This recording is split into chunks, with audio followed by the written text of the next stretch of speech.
കംബോഡിയയിലെ call centre മുഖേന നടന്ന online തട്ടിപ്പിൽ മലയാളികൾ അറസ്റ്റിൽ.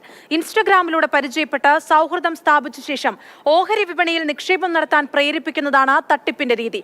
4 മലയാളികളെയാണ് പോലീസ് അറസ്റ്റ് ചെയ്തത്. കൃത്യമായ അന്വേഷണം നടക്കുന്നതിനാൽ പ്രതികളുടെ ചിത്രങ്ങളൊന്നും പുറത്തുവിട്ടിട്ടുമില്ല.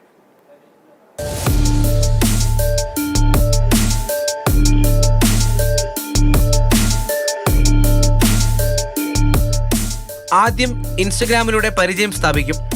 ശേഷം ഓഹരി വിപണിയിൽ ലാഭം നേടാൻ ഉപദേശം നൽകും. ഒടുവിൽ വിശ്വാസം നേടിയെടുത്ത് പണം നിക്ഷേപിക്കാൻ പ്രേരിപ്പിക്കും. നിർമ്മിത ബുദ്ധിയുടെ സഹായത്തോടെ പ്രവർത്തിക്കുന്ന ആപ്ലിക്കേഷൻ ഫോണിൽ ഇൻസ്റ്റാൾ ചെയ്യിച്ചാണ് തട്ടിപ്പ് നടത്തുന്നത്. തിരുവനന്തപുരം സ്വദേശിയാണ് തട്ടിപ്പിനിരയായത്.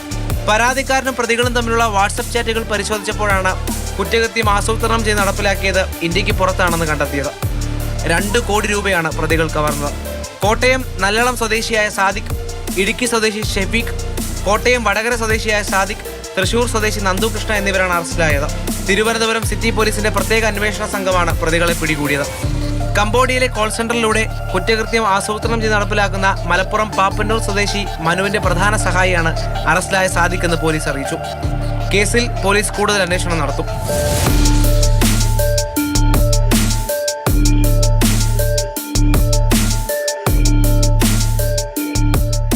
മാതൃഭൂമി ന്യൂസ്, തിരുവനന്തപുരം.